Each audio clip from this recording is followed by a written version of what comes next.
Do you guys know the Twitter account called Gulam? It's one of the most vocal Twitter accounts. Usually they are vocal about the opposition of the ANC. They are vocal about anyone who says anything bad about Mr. Ramaphosa. Way before, there's been allegations towards the account that this account is owned by someone within the government. This account is owned by someone close to Mr. Ramaphosa, because it was targeting the likes like Julius Malema, President Zuma, Abo Floyd Shibambu. It was targeting anyone who was against Ramaphosa, against the GNU, against ANC. Recently, Mrs. Lindiwe Sisulu has came out and exposed who really owns this account. And the person who is allegedly to own this account is an Indian person. Is a comedian from KwaZulu-Natal, and there's also allegations that this account is run straight from the government's office and is run by someone who is in charge of communication. We know the lady in charge of communication in the president's office, but I want you guys to listen to Ms. Lindiwe Sisulu explain to you guys her case towards Gulam. And for some time, we tried to track Gulam down, and we found that the person who was fronting for Gulam was in the presidency and a woman dealing with communication. We didn't get any further than that. And I regretted that our media had got to the point where it is now.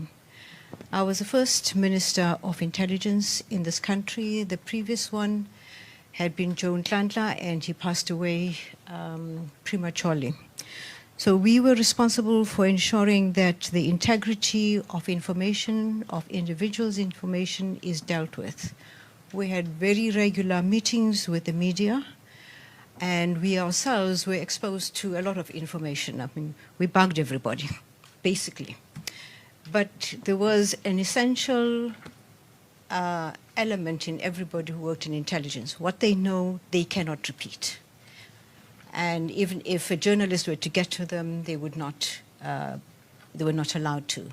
So we had this ethical basis in intelligence to make sure that we can drive a society that is based on ethics.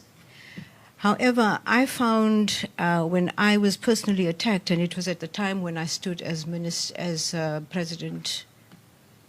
prospective president of the ANC, because I have every right, as everybody has, to stand if they felt like that. I was born in the ANC, and I thought, well, I'm old enough now to take a senior position.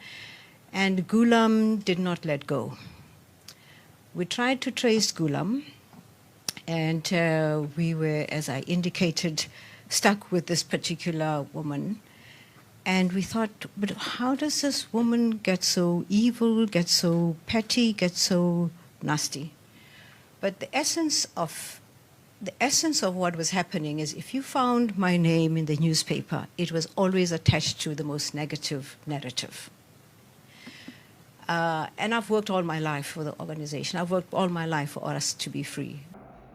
You just heard Mrs. Lindiwe Sisulu. This just exposes that the government is in charge of Twitter accounts, Twitter banner accounts that are just responsible for tweeting propaganda, responsible for defending anything that is ANC, responsible for tweeting about the EFF, bad negativity about the EFF, about the MK. This is just a clear indication that it's not just Gulam that is there on Twitter X as a banner account, as a low-key type of spy.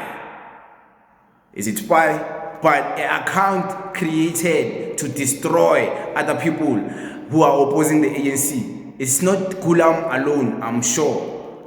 By this point, I'm sure it's not just Gulam. There's even more other type of Twitter accounts created within presidency, within the government, within the ANC, just created for the sole purpose of discrediting the EFF, the MK, and other people, just anyone, you know, about Judge Sope.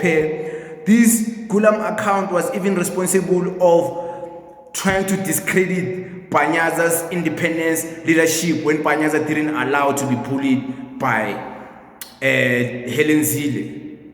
So I just wanted you guys to know that there's something like this happening, and I wanted you guys to hear my thoughts when it comes to this discussion. Thank you very much.